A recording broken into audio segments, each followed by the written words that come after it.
All right, everybody. Mike Lieberman back again with the 10-second interview show with Advisors Capital Management Chief Investment Officer, Dr. Charles Lieberman.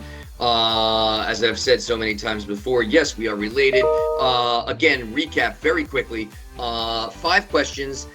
Chuck's got 10 seconds to answer each question. That's it. It's a TikTok world. We are TikTok dudes. Nobody's got time for a lot of droning on. Let's talk about the pending disaster du jour, Chuck. See, the thing is, I feel like being as an investor and financial advisor, you always see so many crises and threats and so on.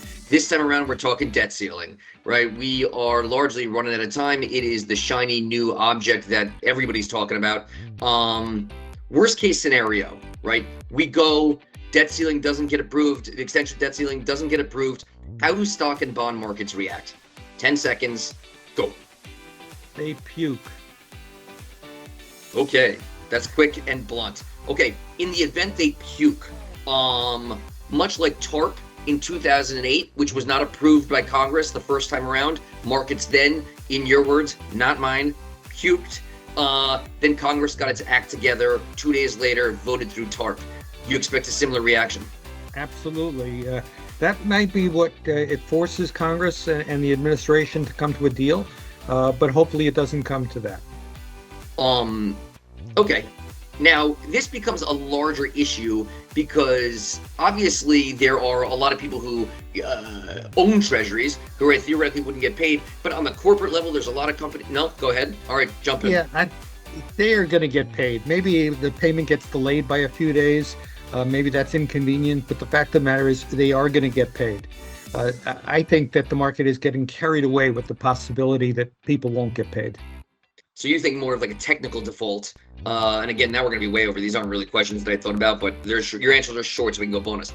Technical default versus an extended anything. Yes, I can't see an extended default of any sort. The fallout in the market would be large. That's why I use the word puke. So I think that Congress would not be able to stand for that. A deal would be done. Okay, so now getting back to the questions that I did think about, real quickly, why, if this is a recurring threat or risk, why would investors continue to lend to the United States, at least at these rates? I mean, if you're ever at risk of not being paid back, shouldn't you demand 10%, 15%? I mean, why is it that you're willing to take this when you have this risk? Because they know it's a false fear. It's something that's set up by the administration and the Republicans these days, although it could be the other way around. Democrats could be out of power and Republicans in power. This is the game of chicken, and each side uses this to try to press the other to get what it wants. And it's a false dichotomy because there's no reason why you have to go over the edge of the cliff. Now, there's no right answer here, but I will ask you, you just said game of chicken.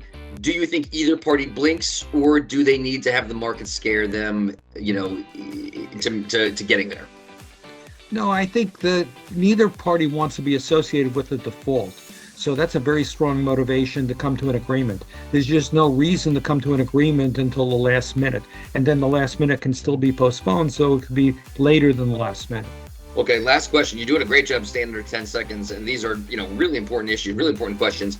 The debt ceiling is there for a reason. I mean, do you personally think we should continue to push it so we don't have to go through this drama, or do entitlements need to be addressed at some point? I mean, the country has racked up a lot of debt.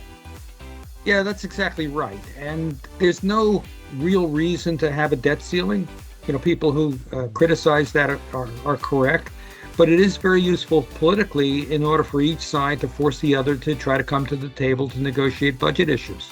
All right. That last question was slightly over 10 seconds. It was really like 7 questions this time around, not 5. But important issue, and, so we went with it. There is always going to be more for us to talk about. It's why we built the 10-second show. If you want to see more, check it out on our website, advisorscapital.com. Of course, you can always like and subscribe below on our YouTube channel. Again, Mike Lieberman, Chuck Lieberman, Advisors Capital Management. We will have more for you when you want it. Thanks.